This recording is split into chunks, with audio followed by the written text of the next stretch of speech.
Welcome. This is session 1 of the Tomorrow's Workforce series. It's titled Career Navigation and Career Connected Learning. I'm Hans Meter, the host and presenter for this series. This session of the series is very important because it gives an overview of the key themes of career navigation and career connected learning that are the foundation for the entire series. You can learn more about the series by viewing our introductory video. You can find that link at the landing page, bctstrategy.com/video series. At the landing page, you'll find links for all the videos that have been released so far and also see descriptions of the ones that are coming soon. This session is broken into 5 parts. In part 1, we tell some stories that drive home the need for career navigation skills and define the term. In part 2, we explore evidence about the career navigation skills gap. In part 3, we investigate the driving forces of the AI convergence, which are making these skills more critical than ever before. In part 4, we define career-connected learning and tell the story of a CCL-focused school district. And in part 5, I explain the components of career-connected learning and suggest practical steps. Let's start by talking about a friend of mine named Matt. Just to be clear, these are AI images to protect Matt's identity, but he has given me permission to tell his story. Matt was a bright, athletic, outgoing teenager, and right after 9/11, he hoped to serve in the military. His parents steered him away from enlistment and toward college, with the idea that he could become an officer after college. Unfortunately, while Matt is very bright, he also had some attention deficit issues and lacked strong self-management skills, so he really struggled in the college environment. He struggled with keeping on top of his coursework. He got sick. He was in and out of the first college. Then he transferred to another college, but he continued struggling with coursework and ultimately did not finish. He finally dropped out entirely, and he wrestled with a complete loss of self-confidence. To regroup, with his parents' help, Matt signed on with a youth organization to do some volunteer work. And this really helped him to feel more useful to making a contribution and got his life moving again in a positive direction while he started exploring other career options. The turning point came when he pursued emergency medical technician training and began working as a paramedic. A few years later, he entered the Municipal Firefighting Academy, and he joined the force, and that offered increased pay and career opportunities. These 2 occupations in his personal career path were hands-on, purpose-driven careers that gave him the sense of service and impact that he had dreamed about when he was a teenager. For several years, he thrived as a firefighter before making another career pivot. Of course, his path has had some bumps, but that's part of living and growth, but it did lead him into meaningful work. These 2 early career jobs gave him the financial margin to pursue a serious relationship and get married, and then ultimately become a parent. So it was a good news story, but it had some really difficult moments along the way. Maybe you know someone like Matt. Maybe you are someone like Matt.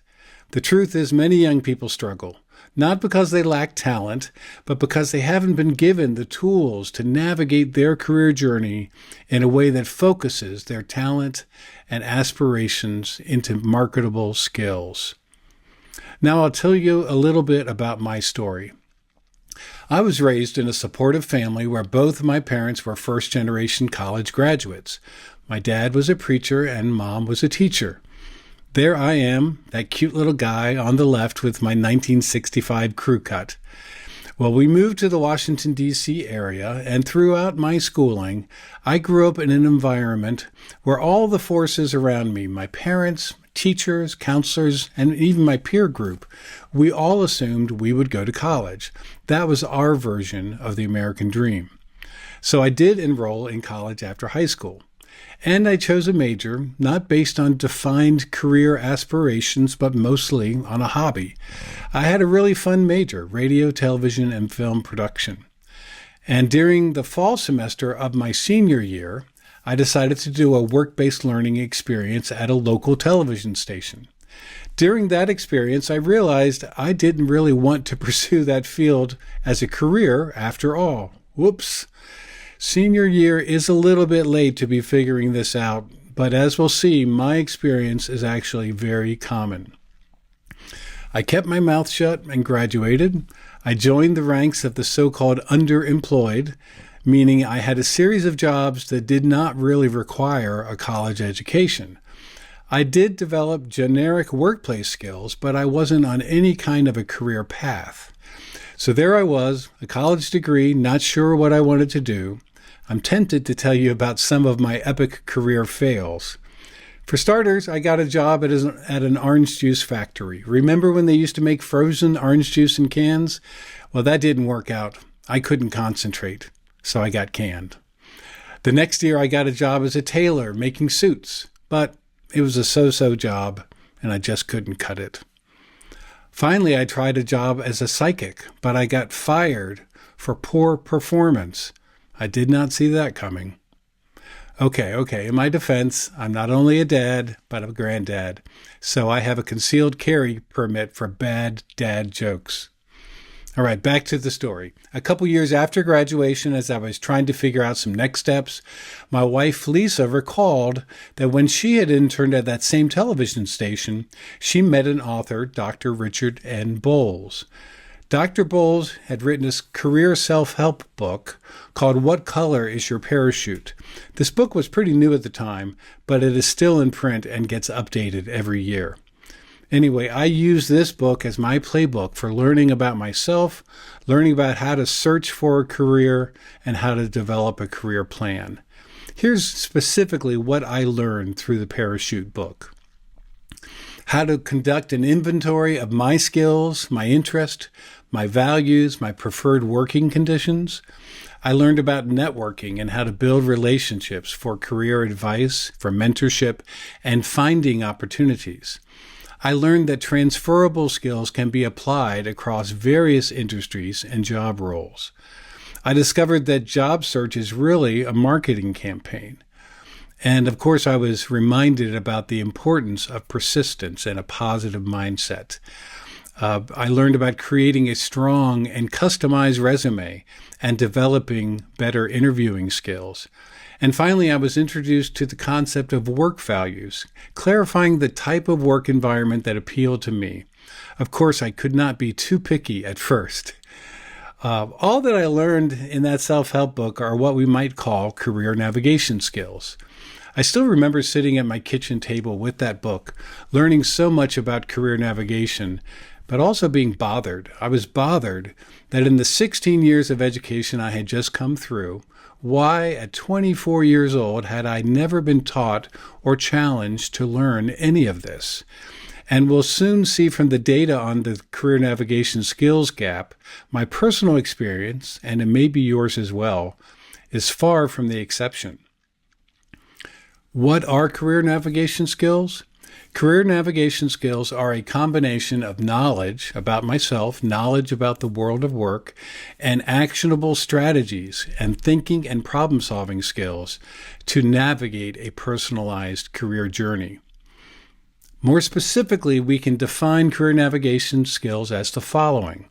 It's the ability to understand your innate aptitudes and talents and identify the skills you've already developed. It's knowing how to explore the world of work, how to research and evaluate career options. It's the so-called college knowledge. That's how to select, how to apply, enroll, finance, and succeed in post-secondary education and training. There's knowledge about how to seek and gain employment.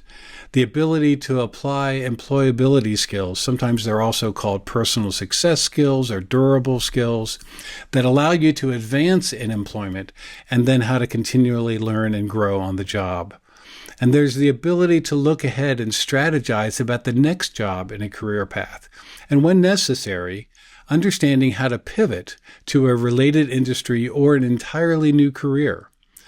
This is much more than a one-and-done career search activity you might do during one class period, and that passes as career planning in many of our schools.